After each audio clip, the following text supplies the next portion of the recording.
안녕하세요, 기현입니다. 오늘은 제가 댓글로 요청받았던 질문, 어떻게 25살 25살에 어떻게 1000만 원을 모았나? 라는 그 질문에 대한 답을 오늘 들려드리도록 하겠습니다. 제가 25살 1월에 결혼을 할 때 모은 1000만 원을 가지고 결혼을 했거든요. 제가 대학교 1학년 때부터 어떤 식으로 돈을 모았는지 그 얘기를 그냥 스토리예요. 그런 얘기를 해드리고 다음에는 1000만 원으로 어떻게 결혼을 했는지 말씀을 드릴게요. 만약에 다음 영상 알림 받고 싶으시면은 구독 누르는데 옆에 벨 모양 있거든요. 거기 누르시면은 알림이 갈 거예요. 제가 연대기적으로 설명을 해드리려고 해요. 저는 2011년에 20살이었는데요. 그때부터 시작을 할게요. 20살 때 처음으로 돈을 벌기 시작했는데요. 처음에 이디야 카페에서 잠깐 일을 했었고 그 다음에는 과외를 했었어요. 그래서 사실 저는 돈을 벌기가 조금 더 수월했을 수는 있을 것 같아요. 왜냐면 제가 워낙 영어 공부를 좋아했었고 수능 영어 같은 거 공부를 많이 했었기 때문에 과외를 해서 벌다 보니까 알바보다는 아무래도 시급이 높잖아요. 제가 20살 때 월 평균 수입이 한 60만 원에서 80만 원 정도 됐던 것 같아요. 왜냐면 과외를 한 개만 할 때도 있었고 두 개를 할 때도 있었어가지고 제가 1년 동안 과외를 진짜 열심히 다녔는데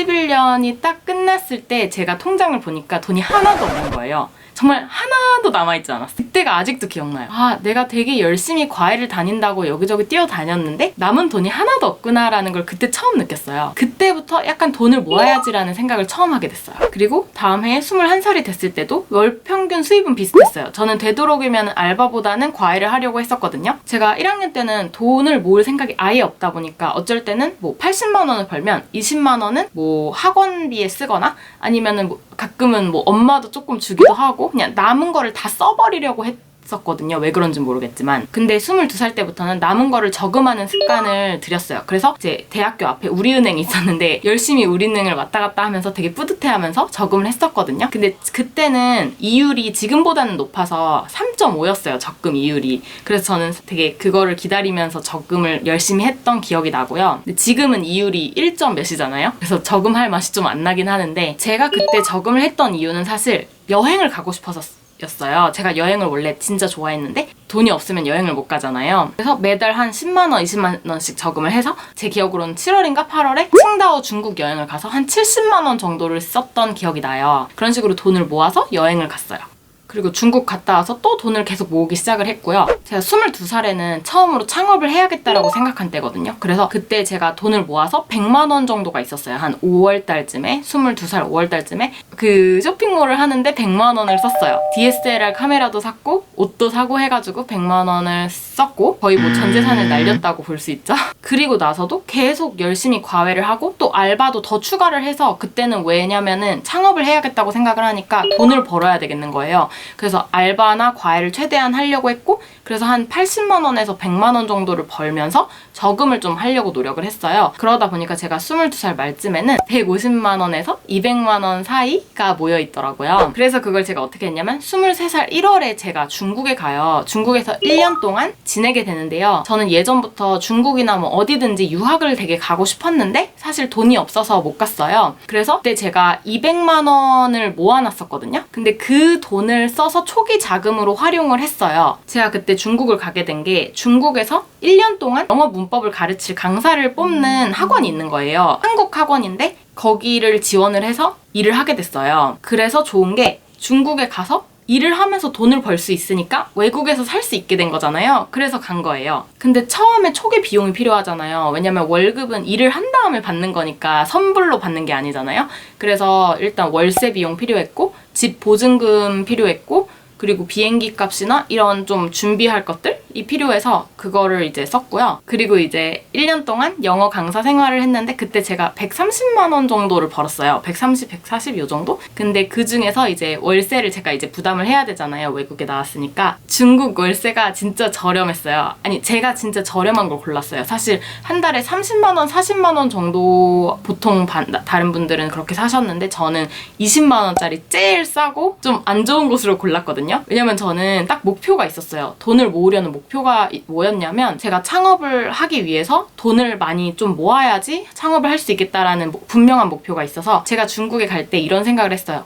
중국에서 1년 동안 일을 해서 정말 돈을 열심히 모아서 1,000만 원을 모으자라는 생각이 있었어요. 그 1,000만 원을 가지고 창업을 하자라는 생각이 있었거든요. 사실 좀 빡센 목표긴 해요. 왜냐면은 140만 원을 버는데 그 중에서 40만 원만 쓰고 거의 100만 원을 저금을 해야지 1,000만 원이 되는 거잖아요. 1년 동안. 그렇지만 좀 빡세게 목표를 잡았었고, 그러다 보니까 저는 당연히 월세는 제일 싼 곳으로 가야 돼서 한 달에 20만 원짜리를 갖고 결국 그 집에서 나중에 쥐가 나와가지고 너무 웃겼던, 그러니까 지금은 되게 웃겼는데 그때는 막 방문 닫고 엄청 무서웠던 기억이 나요. 그래서 중국에서 1년 동안 있으면서 돈을 열심히 모아서 실제로 제가 1년 있다가 모은 돈은 500만 원이었어요. 원래 1,000만 원을 목표로 했지만 500만 원 정도를 모으게 됐고, 그리고 24살이 됐어요. 24살이 되니까 한 500만 원 정도가 있었잖아요. 그리고 매달 또 돈을 모으잖아요. 7월 달에랑 8월 달에 2달 동안 제가 캐나다 여행을 가요. 지금 남편이랑 제 동생이랑 셋이서 같이 가는데 한 사람당 들었던 비용이 450만 원이었어요. 그러니까 제가 500만 원 모았던 돈을 다 캐나다 여행에 투자를 한 거죠, 어떻게 보면. 그리고 또 돈을 모으고. 그러니까 저는 여행을 너무 좋아했기 때문에 여행에 돈을 투자를 했어요. 왜냐면은 솔직히 그때 생각은 대학생 때기 때문에 갈 수 있다고 생각을 했고, 그리고 캐나다에 꼭 가보고 싶었고, 그때 미국이랑 캐나다 같이 갔었거든요. 근데 제가 정말 영어를 오랫동안 공부하면서 너무너무 가보고 싶었던 나라여서 450만 원을 들여서 갔어요. 그리고 나서 이제 그때는 제가 전화영어 사업을 하고 있었기 때문에 그래도 평균적으로 200만 원 정도 넘게 이제 벌고 있어서 그때는 좀 더 저금을 많이 할 수 있었죠? 근데 거기서도 저희가 그 당시 제가 남편이랑 같이 오피스도 구해서 했었거든요. 그래서 매달 월세가 30-40만 원씩 나가기도 했어요. 그래서 조금 더 좀 돈을 못 모은 것도 있지만 어쨌든 그 1년 동안 최대한 돈을 아껴서 돈을 엄청 열심히 모았죠. 그래서 24살 12월쯤 됐을 때는 1,000만 원을 모으게 됐어요. 제 생각에 그걸 제가 모을 수 있었던 이유는 24살 때는 제가 사업을 했고 어쨌든 그래도 직장인들처럼 돈을 벌었고, 거기다가 저희가 돈을 모으려는 목적이 있었기 때문에 거의 돈을 안 쓰고, 또 그때는 집에서 살았기 때문에 엄마 집에 사니까 월세가 나갈 일이 없어서 1년 동안은 1,000만 원을 모을 수 있었던 것 같아요. 근데 당시에 이제 남자친구는 군대를 졸업이 아니라 이제 군대에서 나온 지 얼마 안 됐다 보니까 당연히 돈이 없었어요. 그래서 제 돈 1,000만 원이랑 남편 돈은 없으니까 그냥 1,000만 원으로 결혼을 했는데,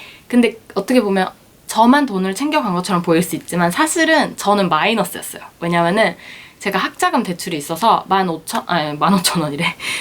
1,500만 원, 1,600만 원 정도 되는 학자금 대출이 있거든요. 그래서 저는 1,000만 원을 모았지만 사실 대출이 1,600만 원인 거니까 사실은 저는 마이너스 500으로 시작을 한 거예요.